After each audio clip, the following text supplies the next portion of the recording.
tradition, on appelle grillade la cuisson par concentration de chaleur d'un morceau de viande ou de poisson. Et c'est le mode de cuisson le plus ancien au monde. Nos ancêtres, aïeux, ont commencé par braiser, par fumer. Je ne sais pas si vous voyez. Donc c'est une culture culinaire qui est propre à tous les peuples. Seulement que lorsque vous voyagez d'un endroit à un autre sur la planète Terre, les manières de faire les grillades diffèrent. Et je vous assure, au Bénin, nous avons des manières particulières de faire des grillades de chez nous. C'est ce que nous essayons de valoriser à travers le festival des grillades. Et c'est vrai que nous acceptons, nous sommes ouverts à tout ce qui se fait ailleurs. Les Ivoiriens sont beaucoup représentés sur notre festival, mais toujours est-il que l'essentiel, c'est pour montrer la manière dont nous faisons nos grillades chez nous. Nous avons un peuple, surtout dans la partie septentrionale du pays, qui est un peuple de grillades. Essentiellement. Au sud aussi, lorsqu'on va vers les pêches, vers les zones de pêche aussi, nous avons des grillades. Donc ça nous appartient aussi, c'est chez nous. C'est de chez nous les grillades. Et l'édition qui vient de passer est la 8e édition au plan national et la 3e édition pour Cotonou. Ça fait 2 ans que nous déployons le festival. Il y a eu Parakou, il y a eu déjà Abomey et Cotonou que nous avons fait. Pendant ces 2 ans, le festival est passé dans ces différentes villes-là. La dernière fois, du 26 juillet au 1er août, nous avons organisé la 3e édition du festival à Cotonou, qui représente la 8e sur le plan national. L'année dernière, nous avons utilisé un espace qui est 10 fois plus petit que celui que nous avons utilisé cette année. Donc, quand vous faites un événement et qu'un an après, vous décidez de prendre un espace 10 fois plus grand, faut voir que c'est déjà très très ambitieux, c'est déjà très risqué à notre niveau. Donc, on ne pouvait pas imaginer que notre espace que nous imaginons immense et certains ont même trouvé utopique que de vouloir faire ce festival-là sur ces si grands espaces. On ne pouvait pas imaginer que ça allait devenir exigu comme vous le dites. Et ça nous fait mal aussi de voir des gens qui nous portent de l'amour, qui viennent sur notre festival et qui n'arrivent pas à s'asseoir, qui n'arrivent pas à consommer. Ça nous fait beaucoup de mal. On a essayé comme on peut d'augmenter notre capacité d'accueil. Pendant les derniers jours du festival, mais toujours est-il qu'on n'arrivait pas à contenir. Ben, nous, on tire les leçons. Cette fois-ci, on dit que le public de Cotonou nous a gagné. Si c'est un match, ils nous ont gagné sur ce coup-là. On n'a pas pu les contenir et nous allons organiser d'autres éditions. On va faire le match retour où nous allons mettre les moyens qu'il faut pour pouvoir contenir tout le monde et servir tout le monde. La création de ce festival n'est pas anodin. C'est un festival culinaire. Et vous savez, la culture, elle est grande. Elle réunit beaucoup de traits. La cuisine est un trait culturel qui est propre à tous les peuples. Nous nous sommes dit à un certain moment que il faut développer des activités pour valoriser notre cuisine qui est notre trait, qui fait partie de nos traits culturels. Et mettre des artistes sur le festival pourrait faire un nombre à la cuisine que nous sommes en train de vouloir mettre en vedette. Cela ne veut pas dire que nous excluons les artistes, il peut en avoir, mais de quelle manière est-ce que les artistes les spectacles seront organisés sur le festival pour plus de divertissement? Nous allons y penser. C'est vrai que pour un événement de cette taille, il faut tout de suite penser à amener des grands artistes et tout ça. Ce n'est pas forcément la solution et ce n'est pas forcément ce dont le public a besoin aujourd'hui.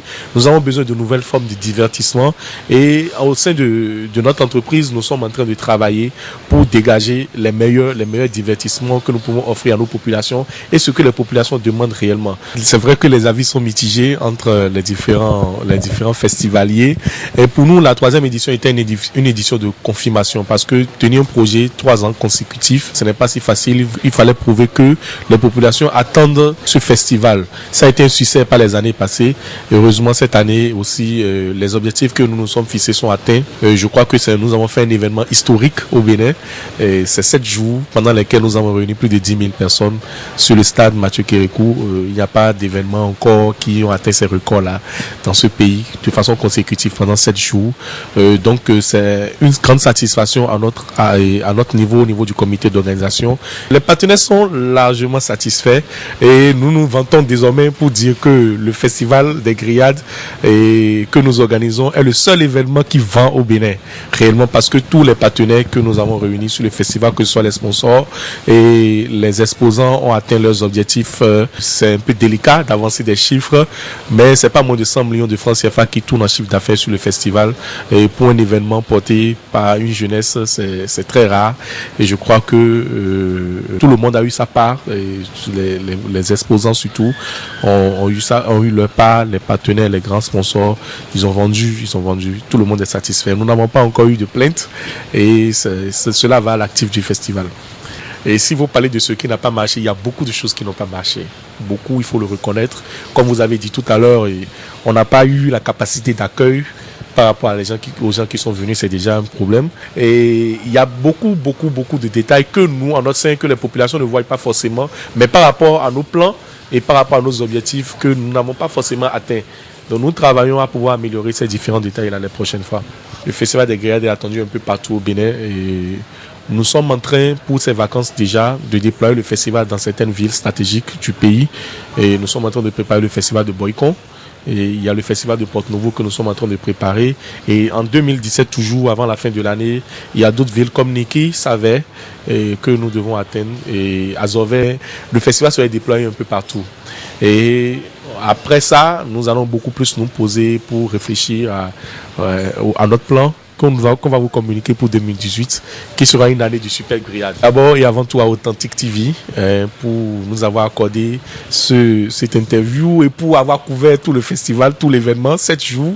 Ce n'est pas facile. Merci à tous les amis de la presse qui ont accompagné le festival depuis la communication avant l'événement jusqu'à après l'événement. Pour les festivaliers, vraiment, merci serait trop peu. Nous ne savons pas, je n'ai pas le mot approprié. Et la seule chose que je peux faire, que nous pouvons faire au niveau de Bénin Barbecue, c'est de pouvoir mieux s'organiser pour mieux les servir.